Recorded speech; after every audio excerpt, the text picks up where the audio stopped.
Yves Verrier, le secrétaire général de Force ouvrière, l'invité de l'instant politique sur France Info. Bonjour Yves Verrier, comment allez-vous ? Bonjour, je vais bien, je vous remercie. Vous êtes confiné chez vous, à votre syndicat ? Je suis confiné au bureau, au siège de Force ouvrière. Je suis seul dans le bureau, dans l'immeuble. Alors, je voudrais commencer par une petite question d'actualité, puisque nous sommes lundi matin, et est-ce que vous encouragez les routiers à exercer leur droit de retrait, puisqu'il était question justement de ce préavis, si je puis dire, à partir de lundi matin, auquel Force ouvrière s'était associée ? Tout d'abord, le droit de retrait, il a été invoqué pour ce qui est des activités non essentielles. Oui. Il ne s'agit pas du transport des marchandises qui sont essentielles, que ce soit en matière de santé ou d'approvisionnement. Ça, c'est une première chose.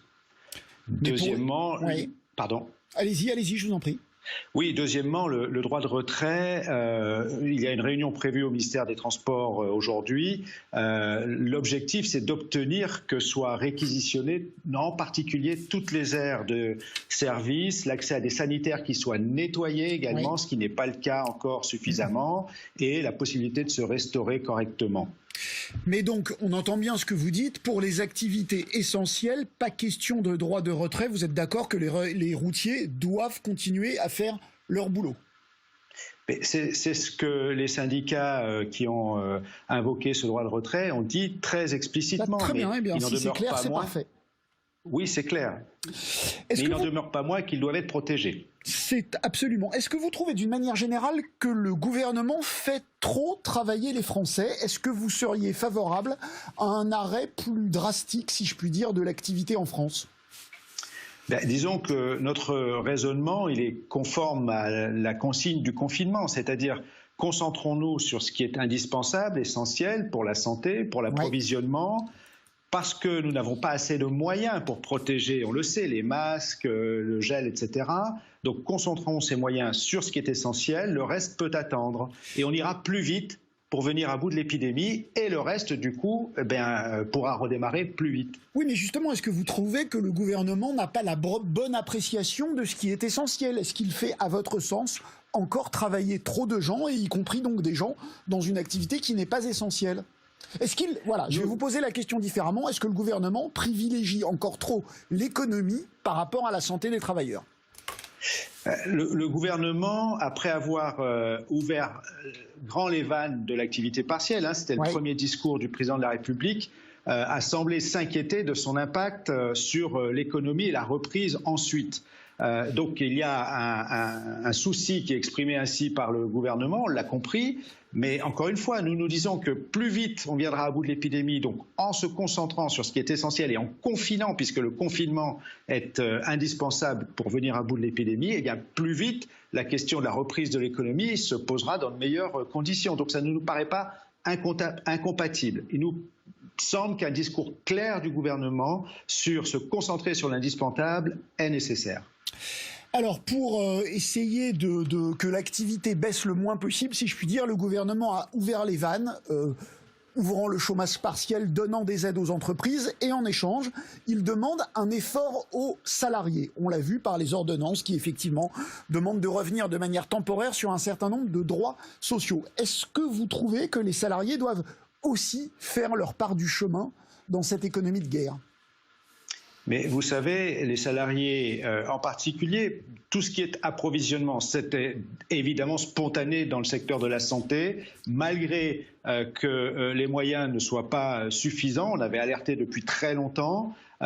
Tous se sont mis au boulot, et y compris donc le secteur alimentaire. On a beaucoup parlé du commerce. Ils ne se sont pas posé de questions alors qu'ils n'étaient pas protégés. Ce qui nous importe, nous, c'est qu'on protège la santé et la sécurité de tous ces salariés qui sont mobilisés aujourd'hui. Oui, mais je vous parlais, Yves Verrier, les ordonnances permettent des accords dérogatoires exceptionnels sur la durée du travail, sur les heures supplémentaires, sur les congés payés.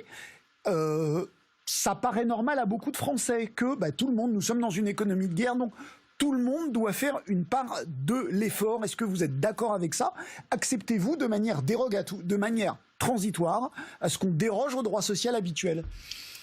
Mais vous savez, peu se sont souciés au départ du fait que les caissières, par exemple, n'étaient pas protégées par des plexiglas. Heureusement que les syndicats ont alerté là-dessus et on a fait bouger les choses. Maintenant, partout dans les entreprises où les salariés sont mobilisés, quand ça se passe dans le cadre du dialogue social, on fait plutôt l'inverse. On ménage les salariés dont on a besoin. Ce qui nous paraît important, c'est de plutôt réduire les plages d'ouverture, par exemple fermer le dimanche, ce qui a été le cas dans certains grands hypermarchés, heureusement, ce week-end, pour qu'on ménage les salariés dont on a besoin, plutôt que d'ajouter un risque sur leur santé, parce que de trop longues heures de travail, pas assez de repos, ou un risque d'accident du travail, du coup. Donc, il faut ménager ces salariés, quitte à ce que l'on recrute. Si on a besoin, il y a suffisamment de salariés qui seront prêts à travailler si les offres d'emploi sont sécurisées. 2 questions précises pour terminer. La CGT a déposé un préavis de grève en avril dans les services publics locaux. Est-ce que votre syndicat, Force Ouvrière, vous êtes fort dans la fonction publique, est-ce que Force Ouvrière s'associe à ce préavis de grève ? Non, nous n'avons pas déposé de préavis de grève dans la fonction publique. Nous nous concentrons, nous, à interpeller systématiquement les pouvoirs publics lorsque les conditions de santé et de sécurité ne sont pas réunies. Donc nous agissons au quotidien à tous les niveaux de cette façon. Et je peux comprendre que dans certains endroits, on essaye de faire pression, mais l'objectif, il est d'assurer évidemment la santé et la sécurité. Je pense que c'est le souci de tout le monde. Dernière question précise. Vous savez, il y a cette histoire de congé payé forcé où un employeur peut demander aux salariés de déposer une semaine de vacances. Ça nécessite un accord d'entreprise ou de branche. Est-ce que sur le terrain, Force Ouvrière, les syndicats Force Ouvrière acceptent ce genre d'accord ?